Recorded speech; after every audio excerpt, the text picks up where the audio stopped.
mungkin suami aku ngehamilin kamu. Lagian, nama kamu juga di HP suami aku nama laki-laki. Oke, nanti aku minta penjelasan sama suami aku.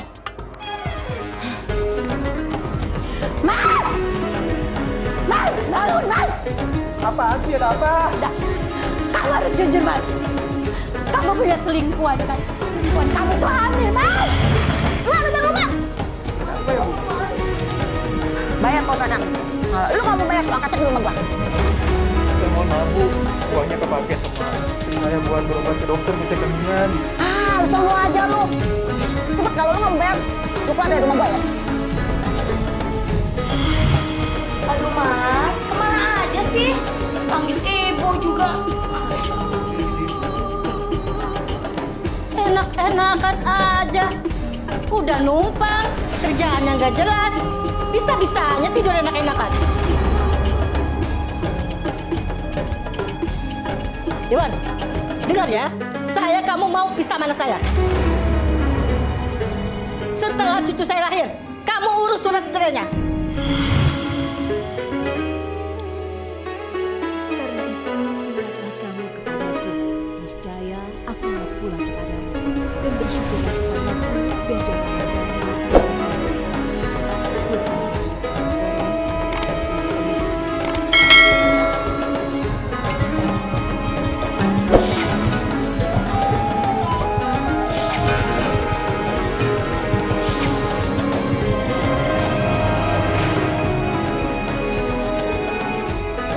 Assalamualaikum warahmatullahi wabarakatuh. Selamat pagi pemirsa Tawakal yang dirahmati Allah Subhanahu wa taala. Senang sekali saya Farid Hasan kembali menjumpai Anda. Dan pemirsa, alhamdulillah di studio sudah hadir bersama kami Bapak Ustadz Masruhin Abdul Majid. Assalamualaikum Pak Ustadz. Waalaikumsalam warahmatullahi wabarakatuh. Selain Bapak Ustadz juga sudah hadir bersama kami seorang narasumber bernama Mas Iwan. Assalamualaikum Mas Iwan. Ini mungkin juga sering terjadi di luar ketika kita mendapatkan harta yang lebih, kemudian kita mencoba untuk mencari kepuasan sendiri di luar. Nah, ini bagaimana Pak Ustadz cara menyikapinya? Iya, berarti orang yang seperti itu orang yang tidak lulus diuji. Jadi ujian itu bisa berupa kenikmatan dan bisa berupa kesengsaraan.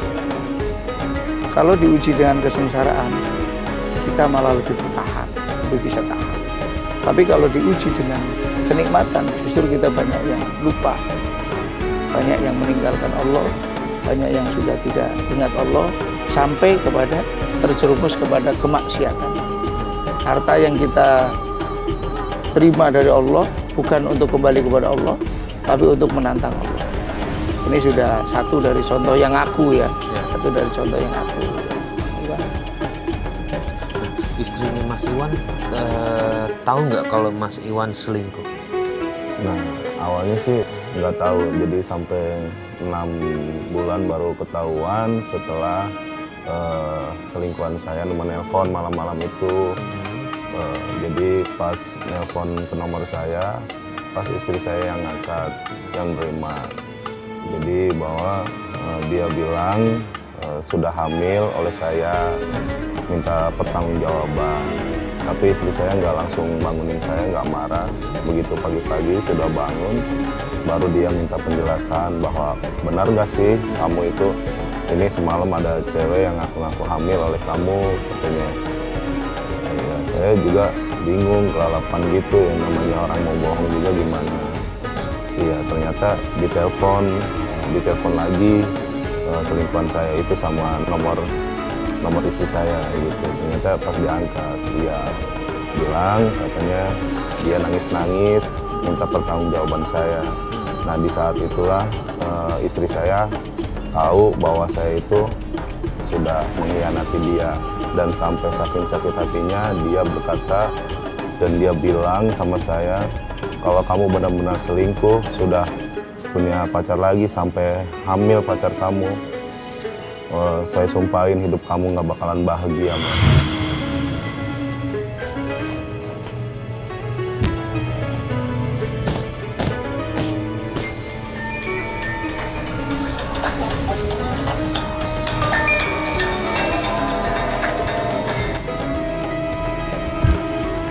Halo, ini dengan siapa ya?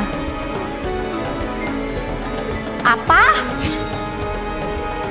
Kamu jangan bercanda ya. Nggak mungkin suami aku ngehamilin kamu. Lagian, nama kamu juga di HP suami aku nama laki-laki.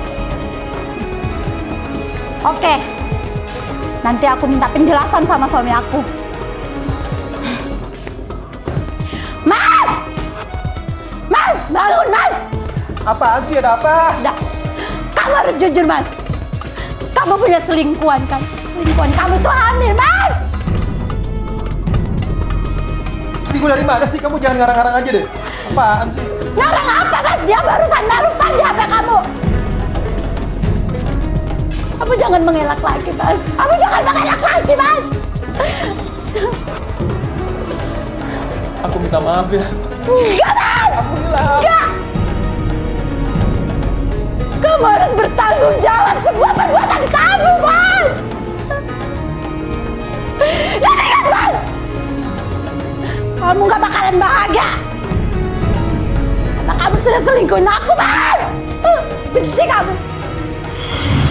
Nah, di situ saya minta maaf sama istri saya. Akhirnya istri saya minta pisah gitu.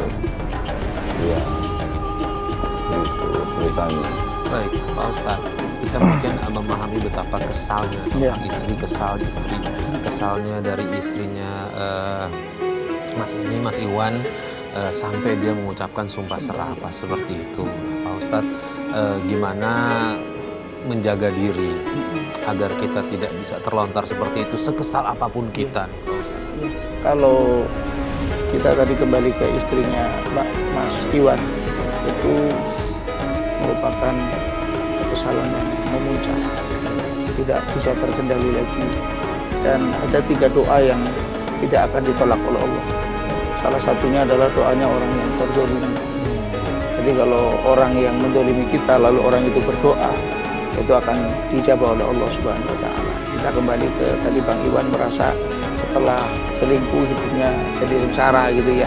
Bisa jadi itu karena doanya mantan istri sekarang mantan istri yang itu dikabulkan yang ya, terkabulkan, mungkin bukan cuma doa pada saat ketemu, pada saat nyumpain itu, tapi di saat-saat dia sakit, dia mendekatkan diri kepada Allah, lalu dia mendoakan hal yang sama kepada Mas Iwan itu. Bagaimana kita agar kita bisa menjaga diri tidak sampai nyumpain orang seperti itu? Pertama, kita harus tawakal kepada Allah.